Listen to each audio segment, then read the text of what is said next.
Hi friends, welcome back to Kaloti Kumar's kitchen. ಇವತ್ತು ನಾನು egg paper fry ಮಾಡ್ತಾ ಇದ್ದೀನಿ. ಇದು ಚಪಾತಿಗೆ, ರೋಟಿಗೆ, ದೋಸೆಗೆ ಎಲ್ಲರಿಗೂ ಸೂಟ್ ಆಗೋಂಥದ್ದು. ಇದಕ್ಕೆ ಬೇಕಾಗಿರೋ ಸಾಮಗ್ರಿ ಬಂದು 4 ಮೊಟ್ಟೆ ತೊಗೊಂಡಿದ್ದೀನಿ ನಾನು. 1 ಟೊಮೆಟೊ ಪ್ಯೂರಿ ಮಾಡ್ಕೊಂಡಿದ್ದೀನಿ. 1 ದೊಡ್ಡ ಸೈಜಲ್ಲಿ ಈರುಳ್ಳಿ ತೊಗೊಂಡಿದ್ದೀನಿ. ಖಾರಕ್ಕೆ ಒಂದು ಅರ್ಧ ಸ್ಪೂನ್ ಧನಿಯಾ ಪುಡಿ, ಅರ್ಧ ಸ್ಪೂನ್ ಖಾರದ ಪುಡಿ, 1/4 ಟೀ ಸ್ಪೂನ್ ಜೀರಿಗೆ ಪುಡಿ ಮತ್ತು 1/4 ಟೀ ಸ್ಪೂನ್ ಗರಂ ಮಸಾಲ, ಶುಂಠಿ ಬೆಳ್ಳುಳ್ಳಿ ಪೇಸ್ಟ್ ಒಂದು ಅರ್ಧ ಸ್ಪೂನ್ ಆಗೋಷ್ಟು ತೊಗೊಂಡಿದ್ದೀನಿ. ಸ್ವಲ್ಪ ಕೊತ್ತಂಬರಿ ಬೇಕಾಗುತ್ತೆ ಮತ್ತು ಕಾಳು ಮೆಣಸಿನ ಪುಡಿ ಒಂದು ಅರ್ಧ ಸ್ಪೂನ್ ನಾನು ಯೂಸ್ ಮಾಡ್ತಾಯಿದ್ದೀನಿ. ಮತ್ತು ರುಚಿಗೆ ತಕ್ಕಷ್ಟು ಉಪ್ಪು, ಸ್ವಲ್ಪ ಎಣ್ಣೆ ಬೇಕಾಗುತ್ತೆ ಮತ್ತು ಸ್ವಲ್ಪ ಅರಿಶಿನ ತೊಗೊಂಡಿದ್ದೀನಿ. ಈಗ ಹೇಗೆ ಮಾಡೋಂತ ನೋಡೋಣ. ಯಾವುದ್ರಲ್ಲಿ ಎಗ್ ಪೇಪರ್ ಫ್ರೈ ಮಾಡ್ತೀರಾ ಅದಕ್ಕೆ ಸ್ವಲ್ಪ ನಾವು ಎಣ್ಣೆ ಸೇರಿಸ್ಕೊಳ್ಳೋಣ. 1-2 ಸ್ಪೂನ್ ಆಗೋಷ್ಟು ಎಣ್ಣೆ ಸಾಕಾಗುತ್ತೆ. ಈರುಳ್ಳಿ ಟೊಮೆಟೊ ಎಲ್ಲ ನಾವು ಫ್ರೈ ಮಾಡ್ಕೊಳ್ಳೋದಕ್ಕೆ ಆದ ತಕ್ಷಣ ನಾವು ಈರುಳ್ಳಿ ಸೇರಿಸ್ಕೊಳ್ಳೋಣ. ಉದ್ದು ಕಟ್ ಮಾಡಿ ಇಟ್ಕೊಂಡಿದ್ದೀನಿ ನಾನು.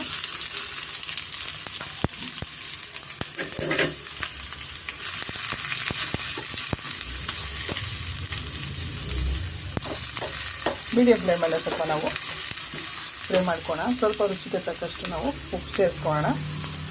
ಸ್ವಲ್ಪ ಫ್ರೈ ಆದ ತಕ್ಷಣ ನಾವು ಶುಂಠಿ ಬೆಳ್ಳುಳ್ಳಿ ಪೇಸ್ಟು ಸೇರಿಸ್ಕೊಬೇಕಾಗುತ್ತೆ. ಒಂದು ಅರ್ಧ ಸ್ಪೂನ್ ಆಗೋಷ್ಟು ನಾನು ಶುಂಠಿ ಬೆಳ್ಳುಳ್ಳಿ ಪೇಸ್ಟ್ ತೊಗೊಂಡಿದ್ದೀನಿ. ಅದ್ರದ್ದು ಸ್ವಲ್ಪ ರಾಸ್ಮೆಲ್ಲವರೆಗೂ ನಾವು ಸ್ವಲ್ಪ ಚೆನ್ನಾಗಿ ಫ್ರೈ ಮಾಡ್ಕೊಬೇಕಾಗುತ್ತೆ. ಇವಾಗಲೇ ಸ್ವಲ್ಪ ನಾನು ಅರಿಶಿನ ಸೇರಿಸ್ಕೊತೀನಿ.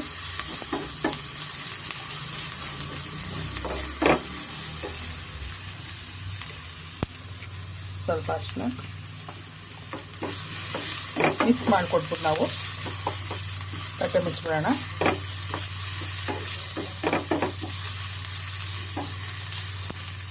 ಮೀಡಿಯಂ ಫ್ಲೇಮಲ್ಲೇ ನಾವು ಫ್ರೈ ಮಾಡ್ಕೊಬೇಕಾಗುತ್ತೆ.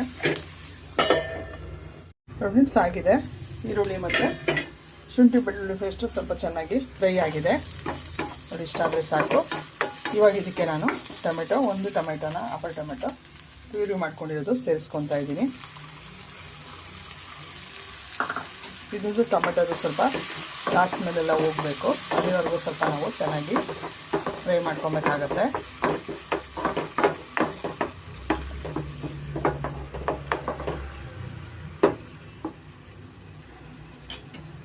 ಟೊಮೆಟೊನು ಸ್ವಲ್ಪ ಚೆನ್ನಾಗಿ ಫ್ರೈ ಆಗಿದೆ. ಅದರಲ್ಲಿ ನೀರಿನಂಶ ಎಲ್ಲ ಹೋಗಿದೆ ನೋಡಿ. ಇನ್ನೂ ಸ್ವಲ್ಪ ಆಗಬೇಕು. ಇವಾಗ ಸ್ವಲ್ಪ ನಾವು ಖಾರಕ್ಕೆ ಸ್ಪೈಸಸ್ ಸೇರಿಸ್ಕೊಳ್ಳೋಣ.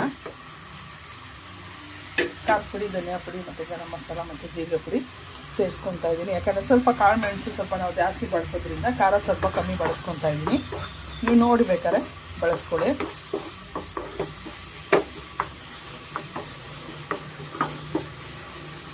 ತಟ್ಟೆ ಮುಚ್ಚಿಬಿಡೋಣ.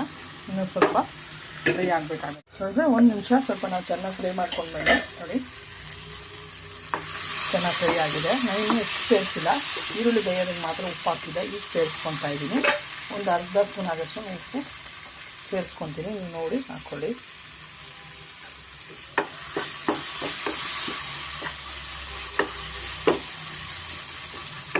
ಮಿಕ್ಸ್ ಮಾಡ್ಕೊಟ್ಬಿಟ್ಟು ಸ್ವಲ್ಪ ನಾನು ನೀರು ಸೇರಿಸ್ಕೊತೀನಿ. ಒಂದು ಸ್ವಲ್ಪ ನೀರು, ಸ್ವಲ್ಪ ನಾವು ಇದನ್ನು ಕುದಿಯೋಕ್ಕೆ ಬಿಡೋಣ. ಆಗಿದೆ. 1 ನಿಮಿಷ ಸ್ವಲ್ಪ ನೀರು ಹಾಕಿ ಸ್ವಲ್ಪ ನಾನು ಫ್ರೈ ಮಾಡ್ಕೊಂಡಿದ್ದೀನಿ. ಇಷ್ಟ ಆದರೆ ನಮಗೆ ಸಾಕು. ತಿಳ್ಕೊಟ್ಬಿಟ್ಟು ಈಗ ನಾವು ಸ್ವಲ್ಪ ಇದನ್ನೆಲ್ಲ ಗ್ರೇವಿನ ಸ್ವಲ್ಪ ಈ ಥರ ನಾವು ಅಗಲ ಮಾಡ್ಕೊಳ್ಳೋಣ.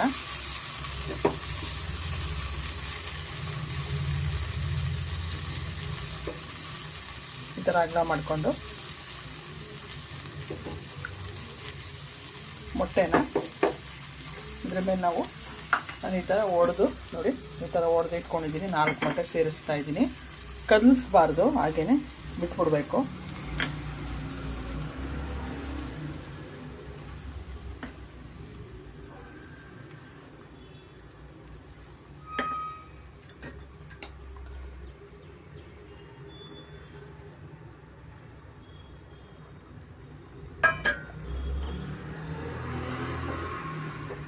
ಇದನ್ನು ಹಾಗೇ ನಾವು 1 ನಿಮಿಷ ಕದ್ಸಕ್ಕೆ ಹೋಗ್ಬಾರ್ದು. ಹಾಗೇ ನೋಡಿರಿ, ಒಂದು 2 ನಿಮಿಷ ನಾನು ಹಾಗೆ ಬಿಟ್ಟಿದ್ದೀನಿ.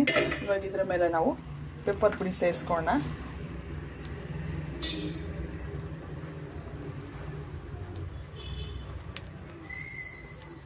ಒಂದು ಅರ್ಧ ಸ್ಪೂನ್ ಆಗೋಷ್ಟು ನಾನು ಪೆಪ್ಪರ್ ಪುಡಿ ಸೇರಿಸ್ಕೊತಾ ಇದ್ದೀನಿ. ಸ್ವಲ್ಪ ಇದ್ರ ಮೇಲೆ ನಾನು ಕೊತ್ತಂಬರಿ ಈ ಥರ ನೀವು ಸ್ಲೈಸ್ ಮಾಡಿ ಕಟ್ ಮಾಡಿನೂ ಮಾಡ್ಕೊಬೋದು.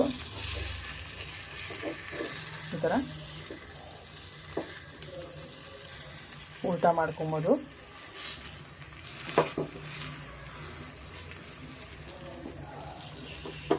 ಇಲ್ಲ ನಮಗೆ ಬೇಡ ಅಂತಂದರೆ ನೀವು ಮಿಕ್ಸ್ ಮಾಡಿ ಮಾಡ್ಕೊಬೋದು. ಈ ಥರ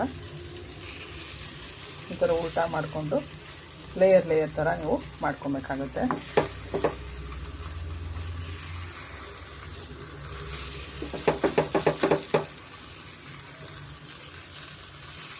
ಈ ಥರ ನಿಮಗೆ ಫ್ರೆಂಡ್ಸ್ ಎರಡು ಸೈಡು ನಾನು ಬೇಯಿಸ್ಕೊತೀನಿ. ನಾವು ಲೇಯರ್ ಥರ ಎತ್ಕೊಬೋದು. ಇದು ನೀವು ರಸಮ್ ಜೊತೆನೂ ಚೆನ್ನಾಗಿರುತ್ತೆ, ಇಲ್ಲ ಚಪಾತಿ ಜೊತೆ ಮತ್ತು ಪರೋಟಾಗೆ ಅಂದರೆ ನೀವು ಚೆನ್ನಾಗಿ ಮಿಕ್ಸ್ ಮಾಡಿನೂ ಬಳಸ್ಕೊಬೋದು. ಫ್ರೆಂಡ್ಸ್ ರೆಡಿಯಾಗಿದೆ. ಸ್ಟವ್ ಆಫ್ ಮಾಡಿಬಿಡೋಣ. ಈಗ ಒಂದೊಂದೇ ನಾವು ಲೇಯರ್ ಥರ ಎತ್ಕೊಳ್ಳೋಣ ನೋಡಿ. ಇಲ್ಲ ನೀವು ಬೇಕು ಅಂದರೆ ಎಲ್ಲ ಮಿಕ್ಸ್ ಮಾಡಿ ಸರ್ವ್ ಮಾಡ್ಕೊಬೋದು. ನೀವು ಹಾಗೆ ತಿಂತೀನಿ ಅಂದ್ರೂ ತಿನ್ಕೊಬೋದು. ಇನ್ನೂ ಸ್ವಲ್ಪ ನಿಮಗೆ ಕಾಳು ಪೆಪ್ಪರ್ ಬೇಕು ಅಂದರೆ ನೀವು ಇನ್ನೂ ಸ್ವಲ್ಪ ಸೇರಿಸ್ಕೊಬೋದು.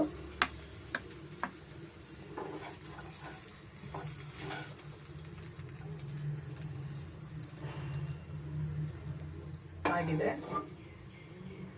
ಸಿಂಪಲ್ ಈಸಿಯಾಗಿರೋ ಒಂದು ಎಗ್ ಪೆಪ್ಪರ್ ಫ್ರೈ ರೆಡಿ ಆಗಿದೆ. ಇದ್ರ ಮೇಲೆ ಸ್ವಲ್ಪ ನಾವು ಕೊತ್ತಂಬರಿ ಸೇರಿಸ್ಕೋಣ.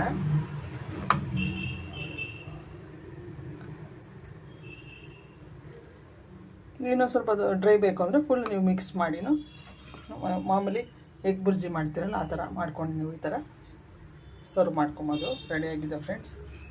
ಒಂದು ಸಿಂಪಲ್ಲಾಗಿ ಈಸಿಯಾಗಿರೋ ಒಂದು ಪೆಪ್ಪರ್ ಎಗ್ಗು ಫ್ರೈ ರೆಡಿಯಾಗಿದೆ. ನೀವು ಒಂದ್ಸರಿ ಟ್ರೈ ಮಾಡಿ ಹೇಗಿತ್ತು ಅಂತ ಕಮೆಂಟ್ ಮಾಡಿ ತಿಳಿಸಿ. ನಿಮ್ಗೆ ಇಷ್ಟ ಲೈಕ್ ಮಾಡಿ, ಶೇರ್ ಮಾಡಿ, ಸಬ್ಸ್ಕ್ರೈಬ್ ಮಾಡಿ. Thank you.